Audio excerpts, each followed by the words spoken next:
नमस्कार, आज मैं फिर आपके सामने हूँ। आज हम कोई डिश नहीं बनाने वाले हैं। देखिए, जब हम बहुत अच्छे से डिश बनाते हैं, तो वो अपनी हेल्थ को ध्यान में रखते हुए हम कुछ पकाते हैं कि हमें हमारी हेल्थ के लिए हमें बहुत फ़ायदा करे। आज संडे है, आज हम एक ऐसे डिश की बात करेंगे जो हमारे दिमाग को ताकत दे। तो उसमें आज जो हम डिश बनाने वाले हैं वो कोई डिश किचन में बनने वाली नहीं है। लाइक आज हम एक कहानी के लिए बात करेंगे। जिस तरह से हमें एक अच्छा भोजन चाहिए अपने शरीर को बहुत अच्छी तरह से चलाने के लिए, इसी तरह से हमें अपने दिमाग को भी खुराक देने की ज़रूरत होती है, ताकि हमारा दिमाग तरोताज़ा रहे, हमारा दिमाग पॉजिटिव रहे। और पॉजिटिव दिमाग का शरीर पे बहुत असर होता है। तो चलिए, आज एक बहुत छोटी-सी कहानी मैं आपके साथ शेयर करती हूँ और मुझे लगता है आप बहुत एन्जॉय करेंगे इसको। वैसे हमें अपने आस-पास बहुत चीज़ों की जानकारी होती है, पर कई बार जीवन की भागम-भाग में हम छोटी-छोटी बातों को अनदेखा कर देते हैं। तो मेरी कहानी है एक इंसान के बारे में। ज़्यादातर देखिए हम कहते हुए सुनते हैं कि नहीं मैं ऐसा नहीं कर सकता या नहीं कर सकती, लोग क्या कहेंगे? हम इसी सोच में अपने जीवन को निकाल देते हैं कि लोग क्या कहेंगे? और वो बहुत कुछ नहीं कर पाते जो हम कर सकते हैं। जो ताकत हमें भगवान ने दी है, हम बस इसी उलझन में रहते हैं कि लोग क्या कहेंगे? तो एक कहानी मैं आपको बताती हूँ। एक बार एक आदमी और उसका बेटा एक गधे को खरीद लाते हैं अपने किसी काम के लिए कि गधा उनके लिए बोझा ढोएगा या कुछ ऐसा काम करेगा। जब वो आदमी और बेटा दुकान से गधा खरीद कर के ला रहे थे, रास्ते में जब जा रहे थे, तो उन्होंने गधे की को अपने साथ पकड़ा हुआ था और दोनों रास्ते से निकल रहे थे। तो रास्ते में वहाँ आने जाने वाले लोग भी बहुत सारे थे। वो कहते हैं कैसे माँ-बाप कैसे ये बाप और बेटा है, गधे को साथ में लेकर के चल रहे हैं, खुद पैदल चल रहे हैं। तो पिता ने सोचा कि क्यों ना मैं गधे पे बैठ जाऊँ। तो वो गधे पे बैठ जाता है। बेटा गधे को रस्से से पकड़ के जा रहा है। आगे कुछ और 4-5 लोग मिलते हैं। कहते कैसा पागल पिता है, अपने बेटे को तो पैदल चला रहा है, खुद गधे पे बैठा हुआ है। तो उस आदमी को लगता है अरे सही बात है, मुझे गधे से उतर जाना चाहिए और मुझे अपने बेटे को गधे पर बैठा देना चाहिए। तो वो खुद गधे से उतर जाता है और अपने बेटे को गधे पे बैठा देता है। थोड़ी दूर जाने के बाद उनको और कुछ लोग मिलते हैं। फिर वो लोग कहते हैं अरे कैसे बाप और बेटे हैं, बेटे को गधे पे बैठाया हुआ है और देखो गधे का कितना बुरा हाल किया हुआ है और पिता अपना नीचे चल रहा है। तो वो सोचते हैं ठीक है ऐसा करता हूँ, मैं बेटे को भी गधे पे से उतार देता हूँ और मैं गधे को अपनी गोद में उठा लेता हूँ। फिर वो गधे को गोद में उठा के चल पड़ते हैं। आगे जब कुछ और चलने लगते हैं, रास्ता जब और गुजरता है, तो कुछ लोग आते हैं और उन पर बहुत हंसते हैं कि कैसा पागल आदमी है जो गधे को गोद में लेके उठा करके जा रहा है। तो देखिए इस कहानी से हमने क्या सीखा कि जब से उन्होंने गधे को खरीदा और पूरा रास्ते उनको इतने लोग मिले और सब ने अपने-अपने तरीके से एक्सप्लेनेशन दी, सबने अपने-अपने तरीके से बोला और उस आदमी ने उसको माना।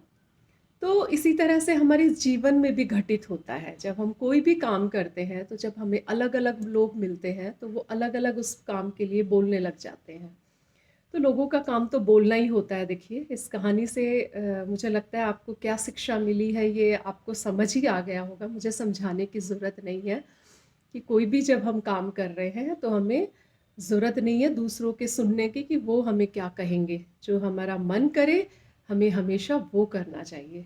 जिस काम को करने से ना अंदर से संतुष्टि मिले, जिस काम को करने से अंदर से खुशी मिले, हमें वो काम करना चाहिए। हमें दूसरों की सोच के आधार पर हमें अपनी खुशी नहीं बनानी चाहिए कि लोग क्या कहेंगे। ये हम पूरी ज़िंदगी इसी में निकाल देते हैं कि लोग क्या कहेंगे। तो जीवन में ये सब सोचना छोड़ दें कि लोग क्या कहेंगे, लोगों का काम तो है कहना। एक मूवी का गाना है ना, लोग क्या कहेंगे, लोगों का काम तो है कहना। तो लोग तो ऐसे ही कहते रहेंगे। एक छोटी-सी कहानी और मैं पेश करना चाहूँगी कि कई बार ज़िंदगी में हम अपने ऊपर ना भरोसा करना छोड़ देते हैं। हम अपने ऊपर विश्वास नहीं करते और हम शिकायतें करना शुरू कर देते हैं।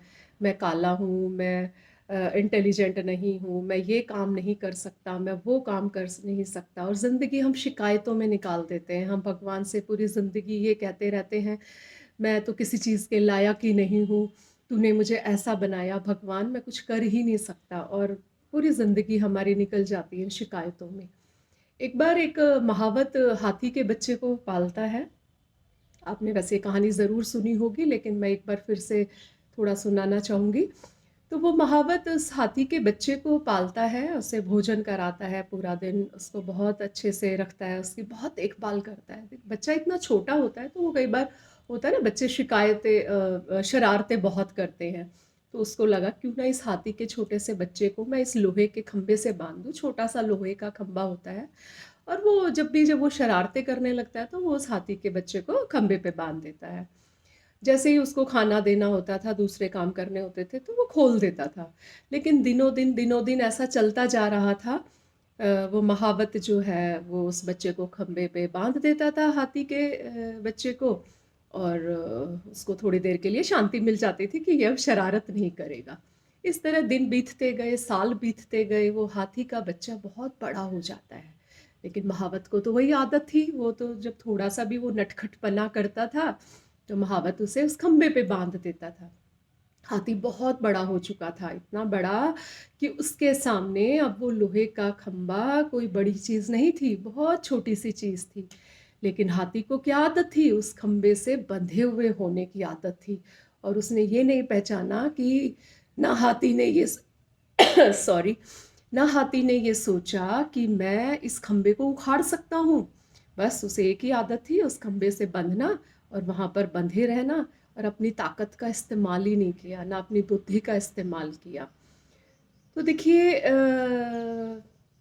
मैं एक बात कहना चाहूँगी, ये सब जो हाथी के साथ हो रहा है ना, ये कई बार हमारे साथ भी होता है। हम अपनी बुद्धिमानी का इस्तेमाल ही नहीं करते, और हम अपने जीवन की आई हुई मुश्किलों को उस खंबे की तरह बना देते हैं।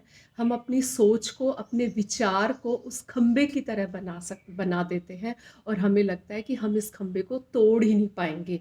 जबकि हम में इतनी ताकत होती है कि हम उस प्रॉब्लम को, उस मुश्किल को, जीवन में आई हुई उस दुविधा को, या जो जीवन में आई हुई किसी भी कठिनाई को, जो खंबे रूपी कठिनाई है, हम उसको तोड़ सकते हैं। हमारे में इतनी ताकत होती है, लेकिन हम अपनी अंदरूनी ताकत को हम पहचान ही नहीं पाते हैं, क्योंकि हमने बचपन से अपनी सोच को कैसा बना लिया कि हम ये काम कर ही नहीं सकते हैं, जबकि ऐसा कुछ नहीं होता है, हम सब कुछ कर सकते हैं। तो इसलिए अपनी सोच को उस हाथी की तरह ना बनाएं, जो उस खंबे को तोड़ सकता था लेकिन नहीं तोड़ पाता है। अपनी सोच को इतना बड़ा बनाएं, इतना विशाल बनाएं कि आप अपने जीवन में कुछ भी काम कर सकते हैं, कोई भी काम नामुमकिन नहीं होता।